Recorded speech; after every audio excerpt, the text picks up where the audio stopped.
بسم اللہ الرحمن الرحیم۔ السلام علیکم۔ امیر المومنین حضرت عمر بن خطاب رضی اللہ تعالیٰ عنہ کی صاحبزادی ہیں اور رسول اللہ صلی اللہ علیہ وسلم کی چوتھی زوجہ محترمہ ہیں کہ حضرت عائشہ رضی اللہ تعالیٰ عنہ کی رخصتی کے بعد آپ حضور صلی اللہ علیہ وسلم کے نکاح میں آئیں۔ آپ رضی اللہ تعالیٰ عنہ معزز اور عالی خاندان سے تعلق رکھتی تھی اور ابتدائی اسلام ہی میں مسلمان ہو گئی تھی۔ نیز آپ کی پرورش اور تربیت اسلامی ماحول میں ہوئی کہ آپ کے والد حضرت عمر رضی اللہ تعالیٰ عنہ اور ماموں حضرت عثمان بن مظعون رضی اللہ تعالیٰ عنہ اسلام کے سابقین اولین کے صف کے لوگ تھے۔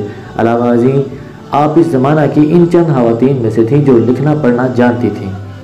خواتین و حضرات، اہلیبیت سیریز کی آج قسط نمبر 4 ہے۔ ہمارا آج کا موضوع سخن سیدہ حفصہ رضی اللہ تعالیٰ عنہ کی داستان حیات پر مشتمل ہے، لیکن حسب روایت آپ سے گزارش کریں گے کہ ریڈ بٹن کو کلک کر کے اور بیل آئیکن کو پریس کر کے داستان کو کے سبسکرائبر بننا مت بھولیے تاکہ ایسی انفارمیٹیو ویڈیوز آپ کو ہر وقت بر وقت ملتی رہیں۔ چنانچہ آپ کا نام حفصہ تھا، آپ کے والد ماجد کا نام مبارک عمر اور دادا کا نام خطاب تھا، آپ کی والدہ کا نام زینب اور نانا کا نام مظعون تھا۔ آپ مشہور صحابی اور راوی حدیث حضرت عبداللہ بن عمر رضی اللہ تعالیٰ عنہ کی سگی بہن اور معروف صحابی حضرت عثمان بن مظعون کی بھانجی تھیں۔ آپ حضور صلی اللہ علیہ وسلم کو نبوت ملنے سے 5 سال پہلے مکہ مکرمہ میں پیدا ہوئی۔ جس وقت قریش بیت اللہ شریف کی تعمیر کر رہے تھے، یعنی جس وقت حضور صلی اللہ علیہ وآلہ وسلم نے نبوت کا اعلان کیا، اس وقت آپ رضی اللہ تعالیٰ عنہ کی عمر 5 سال تھی۔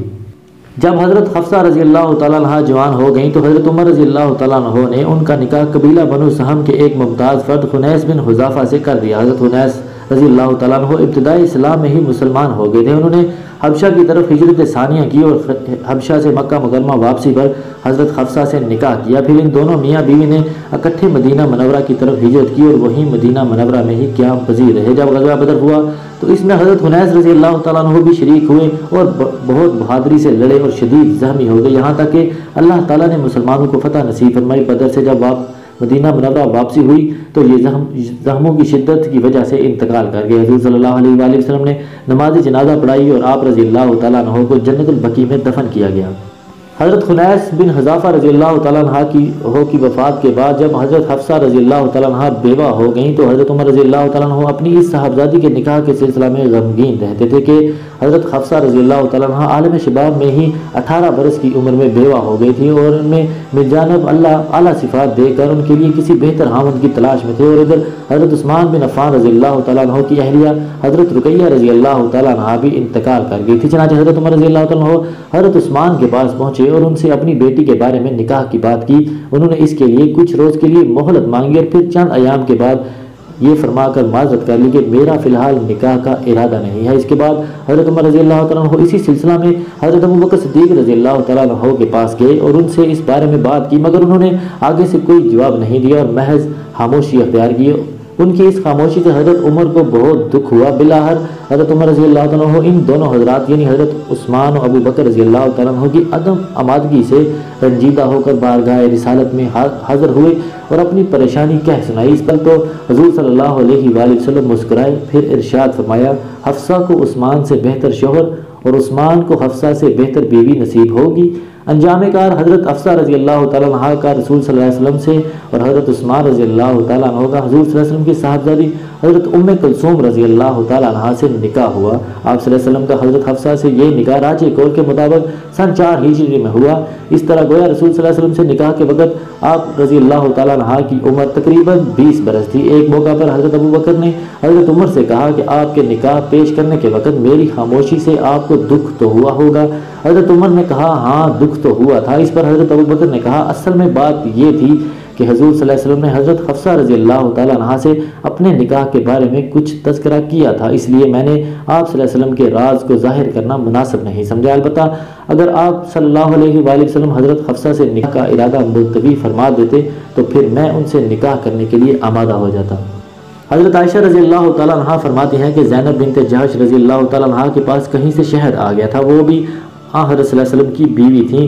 آپ ان کے پاس ذرا دیر تک ٹھہرا کرتے تھے اور شہد پیتے تھے۔ میں نے اور حفصہ نے آپس میں مشورہ سے یہ طے کر لیا کہ آپ حضرت صلی اللہ علیہ وسلم سے میاں بیوی والی دل لگی کریں گے۔ ہم میں سے جس کے پاس تشریف لائیں گے ہر ایک یوں کہے گا کہ آپ نے مغافیر یعنی درخت کے پھل یا کسی گھاس یا پھول کا نام ہوتا تھا جس میں کچھ بو ہوتی تھی کھایا ہے، آپ کے منہ مبارک سے مغافیر کی بو آ رہی ہے۔ چنانچہ آپ صلی اللہ علیہ وسلم نے جواب میں فرمایا مغافیر تو میں نے کھایا نہیں، البتہ زینب کے پاس شہد پیا ہے۔ اس سے آپ صلی اللہ علیہ وآلہ وسلم کو یہ شبہ ہوا کہ شاید جو شہد میں نے پیا ہے اس کی مکھی نے مغافیر چوسا ہو، چنانچہ آپ صلی اللہ علیہ وآلہ وسلم کو اپنے منہ مبارک سے کوئی ناگوار بو محسوس ہونا انتہائی ناپسند تھا، اس لیے آپ صلی اللہ علیہ وسلم نے اس وقت یہ قسم کھا لی کہ میں آئندہ شہد نہیں پیوں گا۔ یہ آپ صلی اللہ علیہ وسلم نے اپنی ان بیویوں کو خوش کرنے کے لیے فرمایا تھا۔ اس پر اللہ جل شانہ نے یہ آیت نازل فرمائی جس کا ترجمہ یہ ہے: اے نبی صلی اللہ علیہ وسلم، جس چیز کو اللہ نے آپ کے لیے حلال کیا آپ اپنی بیویوں کی خوشنودی حاصل کرنے کے لیے اسے قسم کھانے کے ذریعے کیوں حرام کرتے ہیں؟ اور اللہ بہت بخشنے والا بہت مہربان ہے۔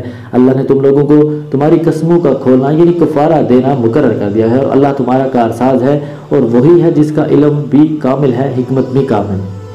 حضرت حفصہ رضی اللہ تعالیٰ عنہ باوجود ام المومنین ہونے کے اپنے والد محترم حضرت عمر بن خطاب رضی اللہ تعالیٰ عنہ کی خود خدمت کیا کرتی تھی۔ چنانچہ ایک دفعہ حضرت عمر رضی اللہ تعالیٰ عنہ اپنی بیٹی حضرت حفصہ کے پاس تشریف لائے تو انہوں نے اپنے والد کی خدمت میں ٹھنڈا شوربہ اور روٹی پیش کی اور اس شوربے میں زیتون کا تیل بھی ملا دیا۔ اس پر حضرت عمر نے ان سے فرمایا، ایک برتن میں 2 سالن، میں تو مرتے دم تک اسے نہیں چکھوں گا۔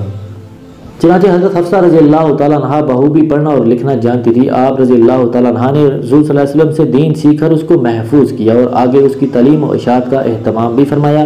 متعدد صحابہ کرام آپ سے احادیث روایت کرتے تھے۔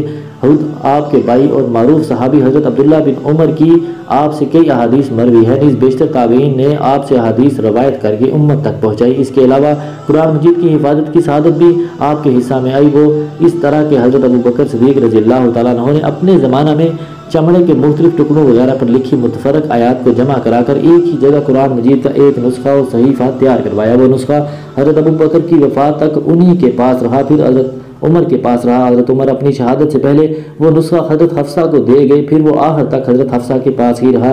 حضرت عثمان کے زمانہ میں جب قرآن مجید کے مختلف نسخے لکھوا کر ان کو سرکاری سطح پر مختلف علاقوں میں بھیجا گیا تو اس تیاری میں حضرت عثمان نے اول حضرت حفصہ سے وہ نسخہ منگایا، پھر اس نسخہ کو سامنے رکھ کر باقی نسخے نقل کروائے۔ اس کے بعد حضرت حفصہ کا یہ نسخہ ان کو واپس کر دیا تھا جو موت تک پھر انہی کے پاس رہا۔ اس طرح بلاد عالم میں جو قرآن پھیلا اس میں حضرت حفصہ کا ہی نسخہ کا بنیادی کردار ہے، اس لیے آج تک پڑھے جانے والے قرآن مجید میں حضرت حفصہ رضی اللہ تعالیٰ عنہ کا پورا حصہ ہے، یعنی حفاظت قرآن کی اتنی بڑی فضیلت انہی کے حصہ میں آئی۔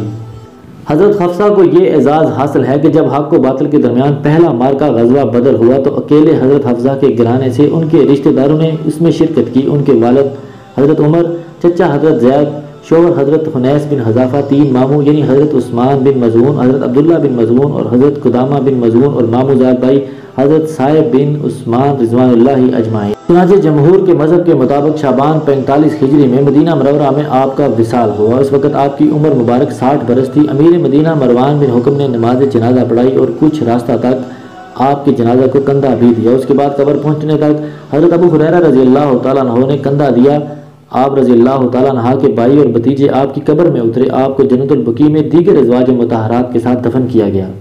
ایک موقع پر اللہ کے مقرب ترین فرشتے حضرت جبرائیل علیہ السلام نے آ کر رسول صلی اللہ علیہ وسلم سے حضرت حفصہ کے متعلق کہا، وہ راتوں کو بہت زیادہ نماز پڑھنے والی اور دن میں بہت زیادہ روزے رکھنے والی خاتون ہے، نیز وہ جنت میں بھی آپ کی بیوی ہوں گی۔ آپ رضی اللہ تعالیٰ عنہ کی موت تک روزے رکھتی رہیں، حتیٰ کہ جس دن آپ کا انتقال ہوا اس دن بھی آپ روزے سے تھی۔ نیز آپ ایسے کمال اخلاق کی مالک تھیں کہ سوکن ہونے کے باوجود آپ میں اور حضرت عائشہ رضی اللہ تعالیٰ عنہ میں بہنوں جیسا پیار تھا اور آپ دونوں ایک دوسرے کے معاملات میں اکثر شریک رہتی تھی۔ حضرت حفصہ کی بلندی شان کے متعلق حضرت عائشہ کا فرمان ہے، وہ اپنے باپ کی بیٹی تھیں، یعنی صفات میں وہ اپنے والد مکرم حضرت عمر بن خطاب رضی اللہ تعالیٰ عنہ کی حقیقی جانشین ہے۔ نیز آپ رضی اللہ تعالیٰ عنہ انتہائی نیک اور پرہیزگار عورت تھیں۔ امید کرتے ہیں داستان گو کا یہ سیشن آپ کو پسند آیا ہوگا۔ پسند آنے کی صورت میں اسے لائک کر کے فیس بک اور واٹس ایپ پر ضرور شیئر کر دیں، اور جاتے جاتے ریڈ بٹن کو کلک کر کے اور بیل آئیکن کو پریس کر کے داستان گو کے سبسکرائبر بننا مت بھولیے، تاکہ ایسی انفارمیٹیو ویڈیوز آپ کو روز بروز ملتی رہیں۔ اپنا اور اپنے ارد گرد کے لوگوں کا خیال رکھیے۔ آج کے لیے داستان گو کو اجازت دیجیے۔ اللہ نگہبان۔